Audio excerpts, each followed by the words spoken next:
El conocimiento de uno mismo, Jiddu Krishnamurti. Esta obra reúne 14 conferencias pronunciadas por el siempre lúcido, implacable y espléndido Krishnamurti. Antes que nada, se necesita una mente serena, una mente no perturbada para comprender cualquier cosa.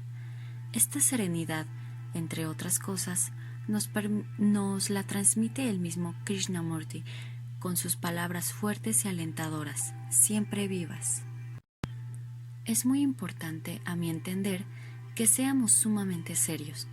Los que acuden a estas reuniones, los que asisten a diversas conferencias de este tipo, se creen muy formales y serios, pero me agradaría descubrir que entendiéramos por ser formal, ser serio, es formalidad, demuestra seriedad, eso de ir de un conferenciante u orador a otro, de un dirigente a otro, de un instructor a otro, o que acudamos a diferentes grupos o pasemos por diversas organizaciones en busca de algo.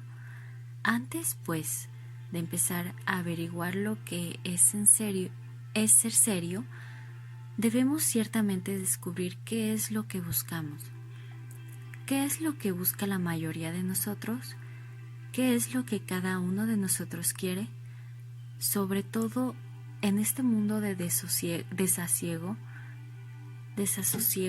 en el que todos procuran hallar cierto género de felicidad, alguna clase de paz, resulta sin duda importante averiguar. ¿No es así? ¿Qué es lo que intentamos buscar? ¿Qué es lo que tratamos de descubrir? Es probable que la mayoría de nosotros busque alguna especie de felicidad, alguna clase de paz. En un mundo sacudido por disturbios, guerras, contiendas, luchas, deseamos un refugio donde pueda haber algo de paz. Creo que eso es lo que casi todos deseamos. Y así proseguimos yendo de un dirigente a otro, de una organización religiosa a otra, de un instructor a otro. Ahora bien, andamos en busca de la felicidad, o lo que buscamos en alguna clase de satisfacción de la que esperamos derivar felicidad. Hay una diferencia, por cierto, entre felicidad y satisfacción. Podéis buscar la felicidad, tal vez podéis hallar satisfacción, pero ciertamente no podéis encontrar la felicidad. La felicidad sin duda es un derivado, es un producto accesorio de alguna otra cosa. Antes, pues, de consagrar nuestra mente y corazón a algo que requiere gran dosis de seriedad, de atención, de pensamiento, de cuidado, debemos descubrir, ¿no es así? ¿Qué es lo que buscamos? Si es felicidad o satisfacción. Temo que la mayoría de nosotros busquemos satisfacción. Deseamos estar satisfechos, deseamos hallar una sensación de plenitud al final de nuestra búsqueda. ¿Podéis, empero, buscar algo? ¿Para qué venís a estas reuniones? ¿Por qué estáis todos aquí sentados escuchándome? Sería muy interesante averiguar por qué estáis escuchando, por qué os tomáis la molestia de venir desde largas distancias en un día caluroso para escucharme. ¿Y qué es lo que escucháis? Procuráis hallar solución a vuestras dificultades, y es por eso que vais de un conferenciante a otro, que pasáis por diversas organizaciones religiosas, leéis libros, etc. ¿O tratáis de hallar la causa de toda perturbación, la miseria, las contiendas y las luchas? Eso, por cierto, no exige que leáis mucho, que asistáis a innumerables reuniones o andéis en busca de instructores. Lo que exige es claridad de intención. ¿No es así? Después de todo, si uno busca la paz puede encontrarla muy fácilmente.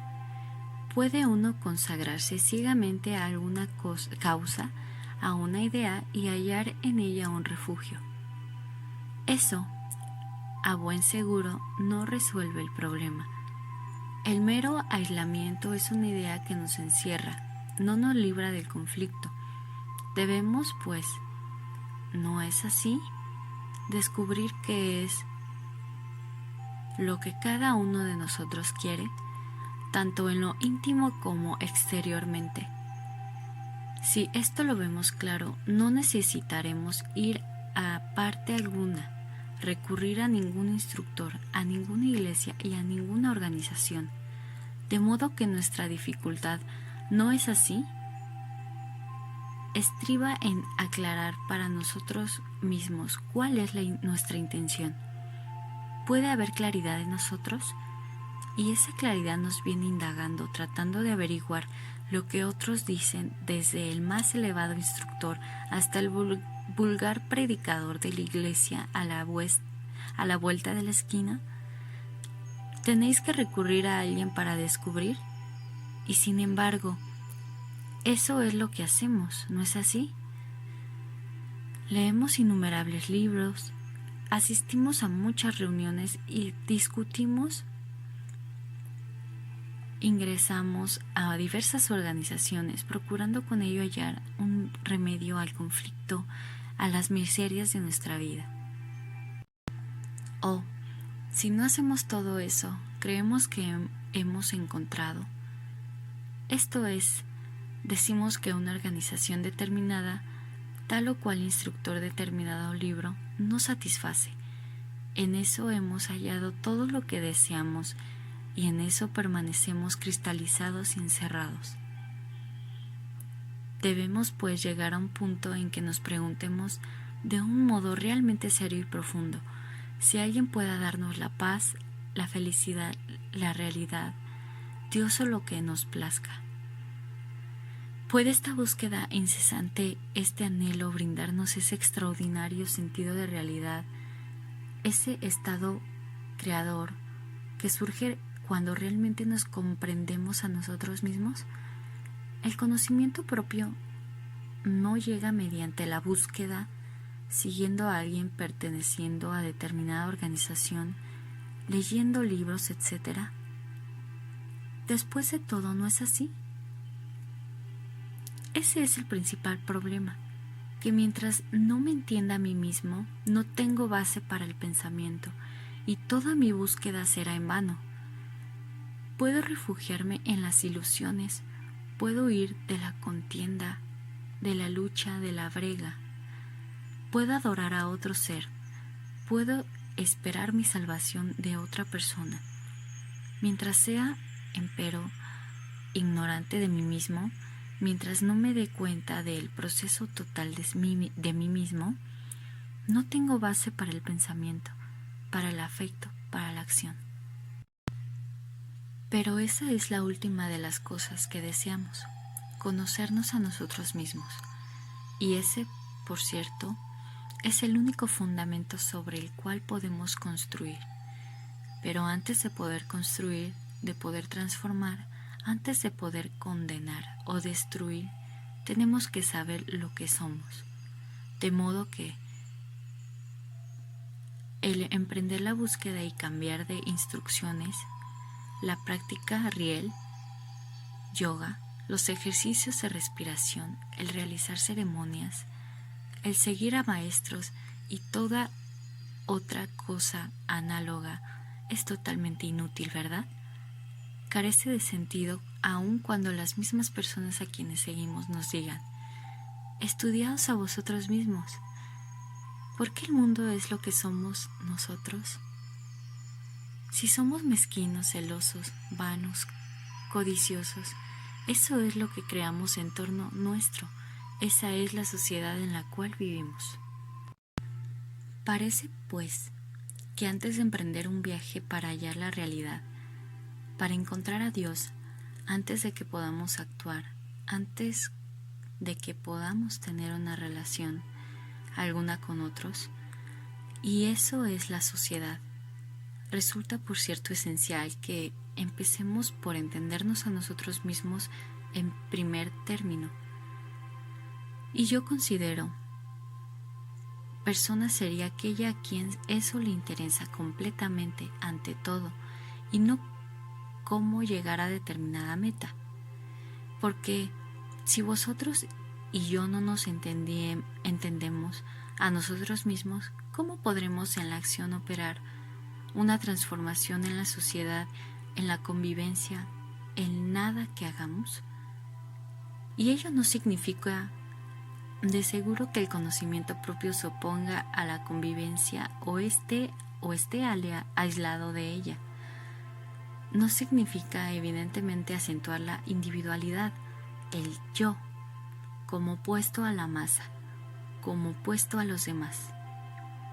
No sé si algunos de vosotros habéis intentado seriamente estudiaros a nosotros mismos, vigilando toda palabra y las respuestas que ella provoca, vigilando todo movimiento del pensar y del sentir, observándolo nada más, conscientes de vuestras respuestas corporales, sea que obréis movido por vuestros centros físicos o por una idea, observando cómo respondéis a la situación mundial.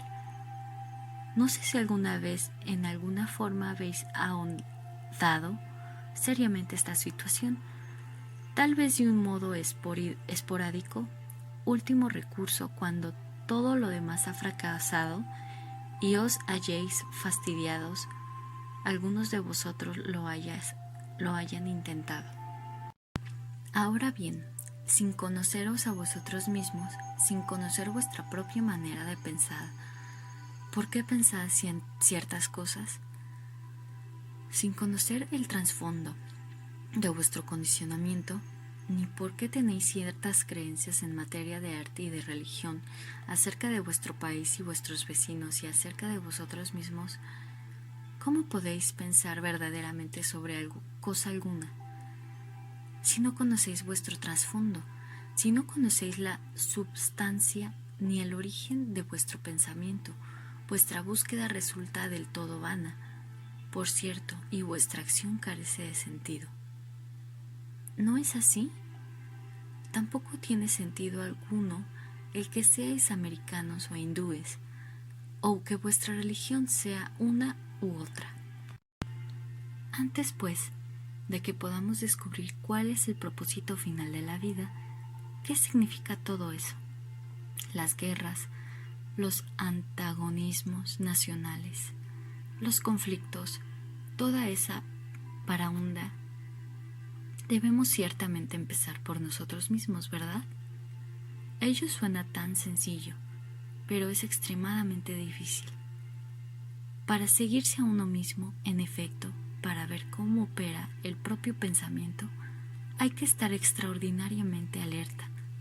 Así a medida que uno empieza a estar más alerta ante los enredos del propio pensamiento, ante las propias respuestas y los propios sentimientos, empieza uno a ser más consciente, no solo de sí mismo, sino de las personas con las que está en relación.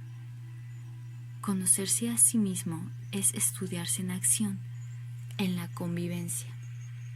Más la dificultad que está en que somos muy impacientes.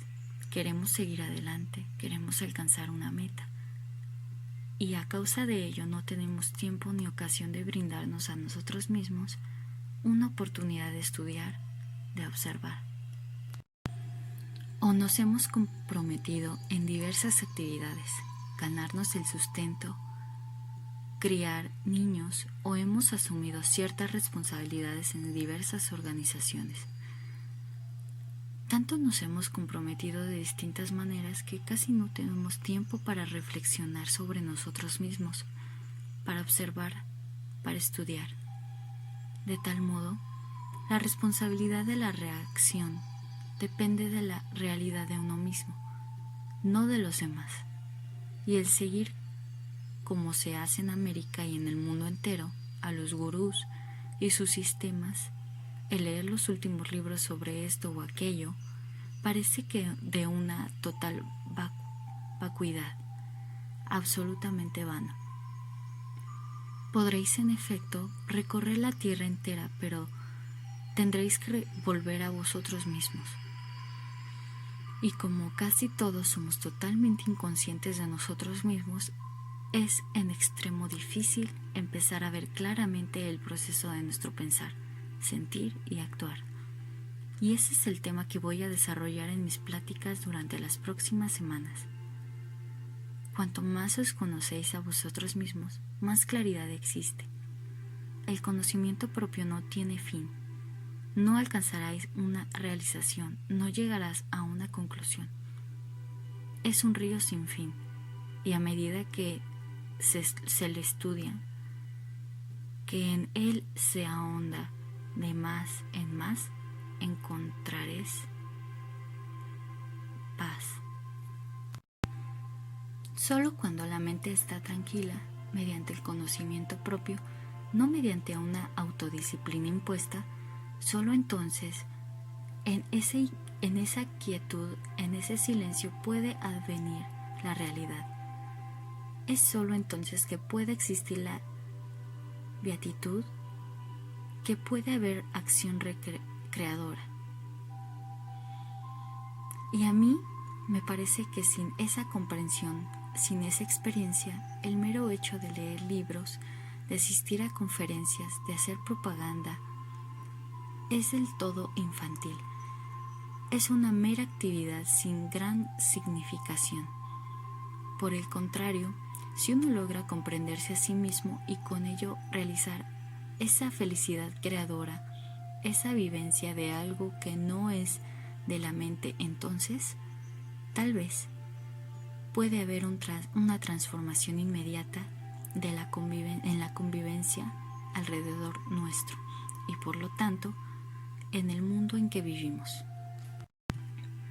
Pregunta: ¿tengo yo que estar en un nivel especial de conciencia para comprenderle a usted? Krishnamurti: para comprender cualquier cosa, no solamente lo que yo digo, sino cualquier cosa, ¿qué se requiere? ¿Qué se necesita para entendernos a vosotros mismos, para comprender a vuestro esposo, a vuestra esposa, para comprender un cuadro, el paisaje, los árboles? Verdadera atención. ¿No es eso? Porque para entender algo tenéis que dedicarle todo vuestro ser, vuestra atención íntegra, plena, profunda. ¿No es así? ¿Y cómo puede haber atención plena cuando estáis distraídos? Por ejemplo, cuando tomáis nota mientras yo estoy hablando, captáis probablemente una buena frase y os decís: cáspita, voy a anotar eso, voy a usarlo en mi disertación. ¿Cómo puede haber plena atención cuando solo os interesan las palabras? Esto es, estáis concentrados en el nivel verbal, por lo cual sois incapaces de sobrepasar ese nivel verbal. Las palabras son tan solo un medio de comunicación. Pero si no sois capaces de comunicaros y os apegáis a las meras palabras, es obvio que no puede haber plena atención. No hay, por lo tanto, recto entendimiento. El escuchar es, pues, un arte, ¿verdad? Para entender algo debéis prestar plena atención, y eso no es posible cuando de algún modo os distraéis. Cuando tomáis nota o estáis cómodamente sentados, cuando lucháis para comprender haciendo un esfuerzo, el hacer un esfuerzo por comprender evidentemente es un estorbo para la comprensión, porque toda vuestra atención se emplea en hacer el esfuerzo. No sé si alguna vez habéis notado que cuando algo que otra persona dice o os interesa, no hacéis esfuerzo alguno. No erigís un muro de resistencia contra la distracción. No hay distracciones cuando estáis interesados. Prestáis plena atención a lo que está diciendo ansiosamente con espontaneidad. Cuando hay interés vital, hay atención espontánea. La mayoría de nosotros, empero, halla aún muy difícil esa atención, porque tal vez conscientemente, en el nivel superficial de la mente, queréis entender, pero en lo íntimo hay resistencia.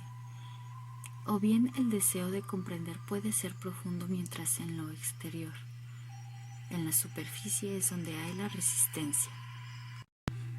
Para prestar, pues, plena atención a alguna cosa, tiene que haber integración de todo vuestro ser. En efecto, mientras en un nivel de conciencia deseáis quizá descubrir saber, es posible que en otro nivel de ese mismo saber signifique desilusión, ya que puede que os haga cambiar totalmente vuestra vida. De modo, pues, que hay una contienda interior, una lucha íntima de la que quizá no os dais cuenta. Aunque creáis prestar atención, hay en realidad una distracción que continúa interior o exteriormente, y esa es la dificultad. Para entender, pues, cualquier cosa, hay que prestar plena atención, y es por eso que en diversas reuniones he insinuado que no se tomen notas, que no estéis aquí para hacer propaganda a favor mío o de vosotros, que debéis escuchar tan solo para comprender. Nuestra dificultad para comprender estriba en que nuestra mente nunca está quieta. Jamás consideramos cosa alguna tranquilamente, con disposición de ánimo receptivo. Los periódicos, las revistas, los políticos, los oradores callejeros nos llenan de sandeces. Todo predicador a la vuelta de la esquina nos dice lo que debemos y lo que no debemos hacer. Todo eso nos llega de continuo, y es natural que contra todo eso haya también una resistencia íntima. No puede haber entendimiento mientras la mente esté perturbada, mientras la mente no esté muy quieta, callada, tranquila, receptiva, sensible. No es posible comprender, y esa sensibilidad de la mente no ha de ser tan solo en el nivel superior de la conciencia. En la mente superficial tiene que haber tranquilidad en todo nuestro ser, una quietud integral. Cuando os halláis en presencia de algo muy hermoso, si empezáis a charlar, no compartiréis su significado. Pero en el momento en que estáis quietos, en que sois sensibles, su belleza os alcanza. De igual manera, si deseamos entender cualquier cosa, no solo debemos estar físicamente en calma, sino que vuestra mente debe hallarse en extremo alerta, aunque tranquila. Esa alerta pasividad de la mente no se logra por compulsión. No podéis adiestrar la mente para que esté en silencio. En tal caso es simplemente como un mono amaestrado, quieto por fuera, pero en ebullición por dentro. Escuchar es, pues, un arte, y es preciso que consagréis vuestro tiempo, vuestro pensamiento, todo vuestro ser a aquello que deseáis comprender. Pregunta: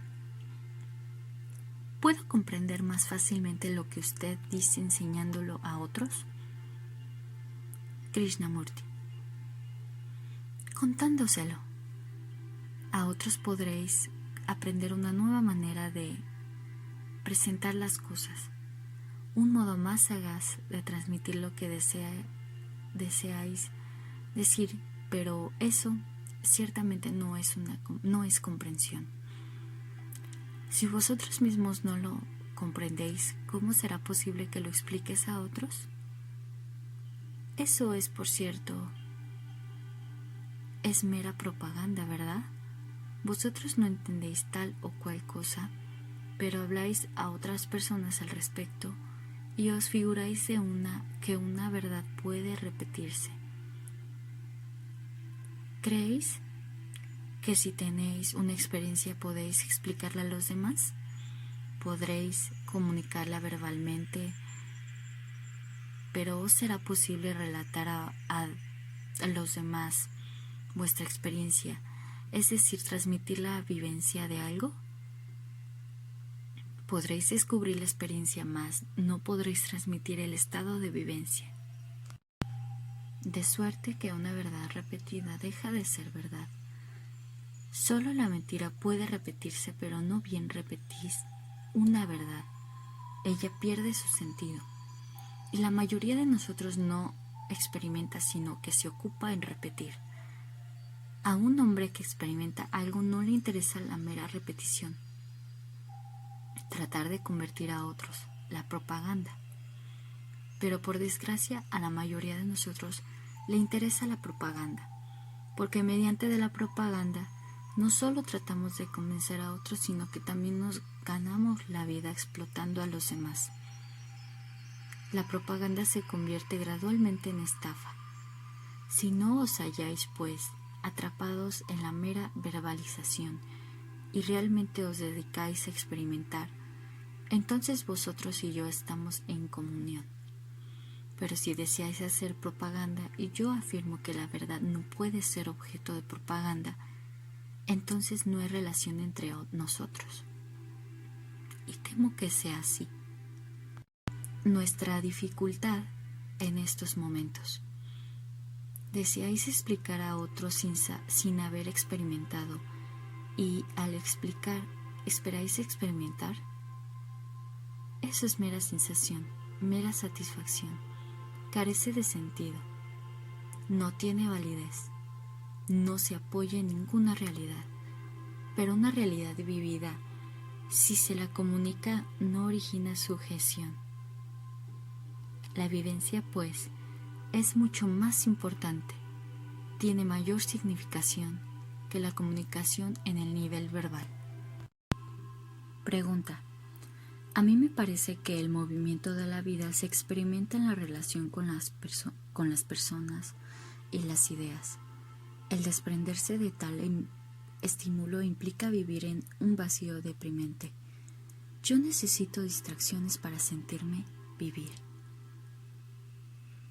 Krishnamurti. En esta pregunta está implícito el problema íntegro del desapego y la convivencia. Ahora bien, ¿por qué deseamos estar desligados? ¿Qué instinto es ese que a la mayoría de nosotros nos hace querer apartarnos, estar desligados? Puede que para casi todos nosotros esa idea del desapego haya surgido porque tantos instructores religiosos nos han hablado acerca de ello. Debes desprenderos de todo para encontrar la realidad. Debes renunciar, debes abandonarlo todo, y solo entonces hallaréis la realidad. Pero es que en la convivencia podemos estar desligados. ¿Qué entendemos por convivencia? Tendremos, pues, que ahondar esta cuestión con cierto esmero.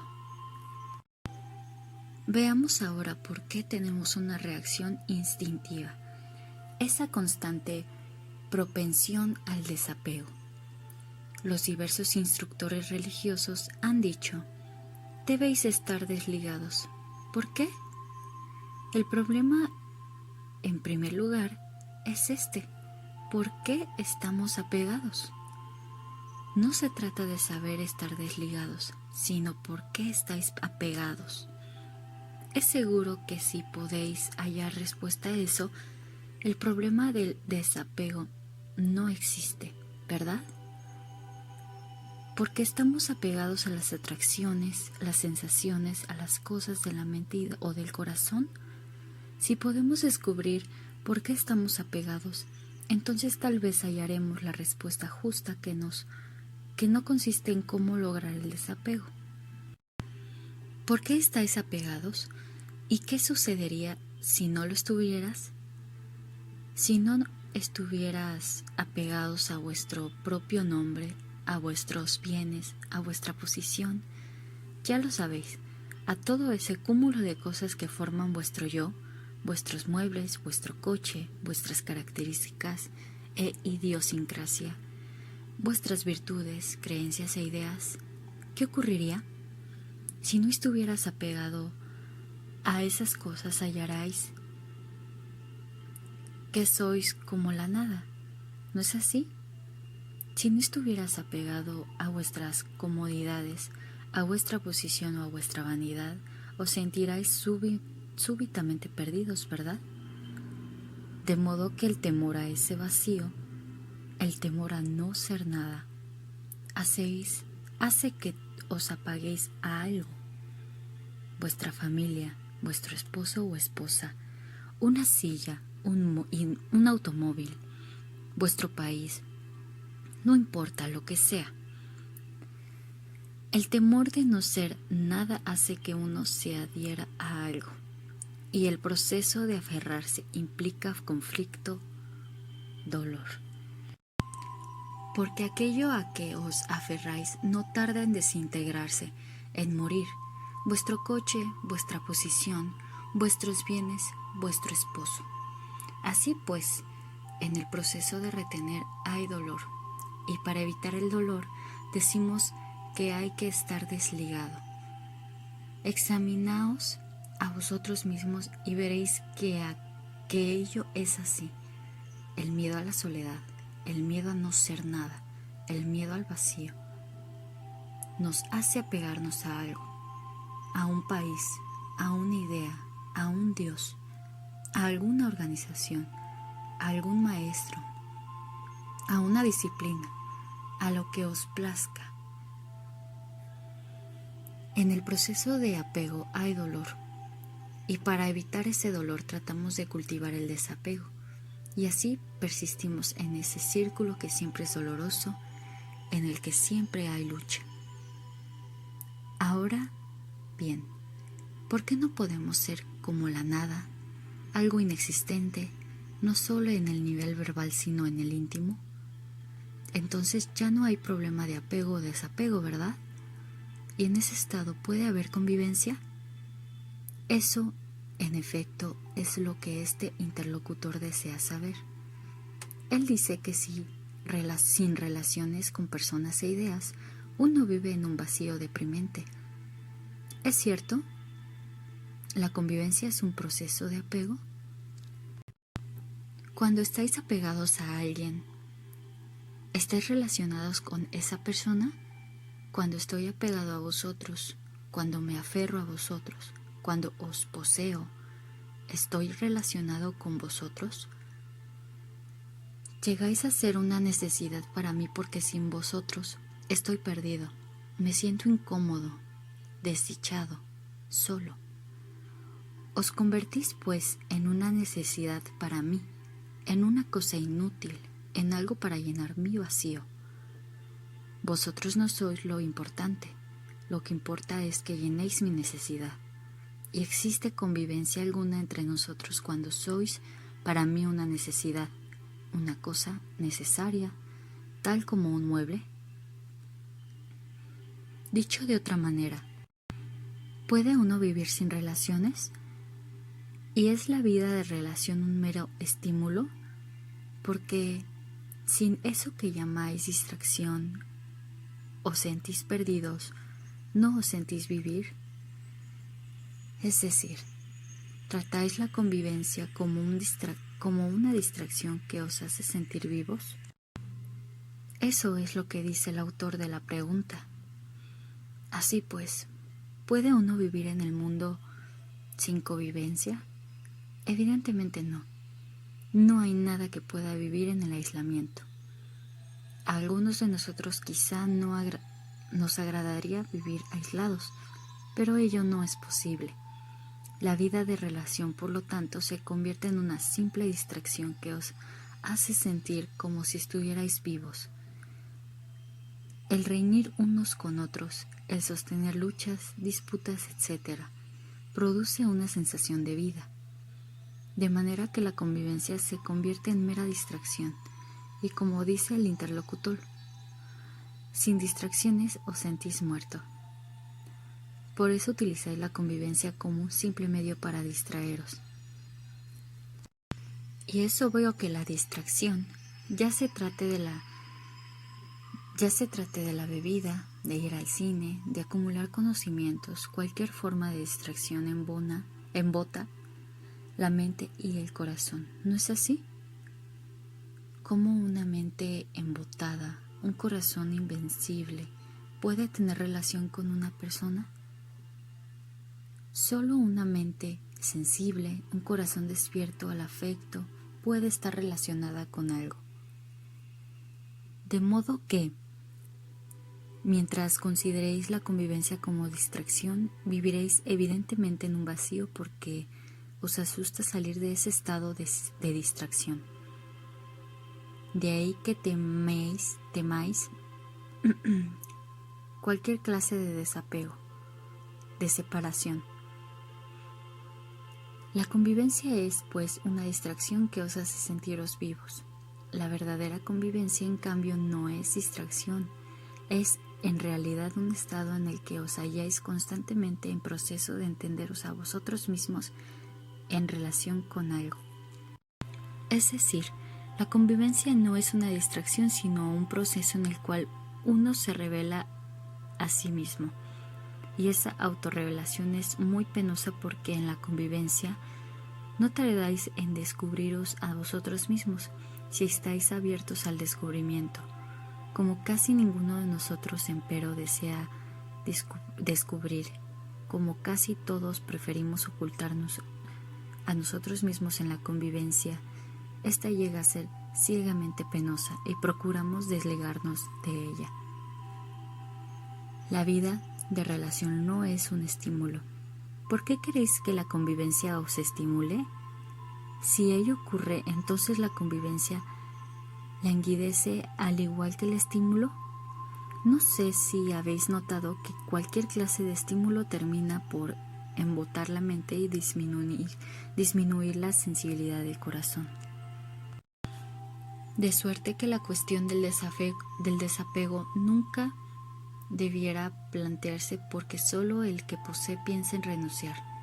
Nunca, empero, que pregunta a él ¿por qué posee?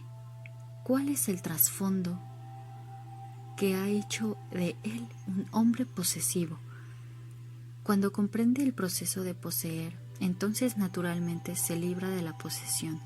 No se cultive un opuesto como el desapego. Y la vida de relación será un mero estímulo, un entretenimiento, mientras nos sirvamos de los demás como medio de satisfacción propia o como una necesidad para huir de nosotros mismos. Llegáis a ser muy importantes para mí, porque en mí mismo yo soy muy pobre, en mí mismo nada soy y por lo tanto vosotros sois todo.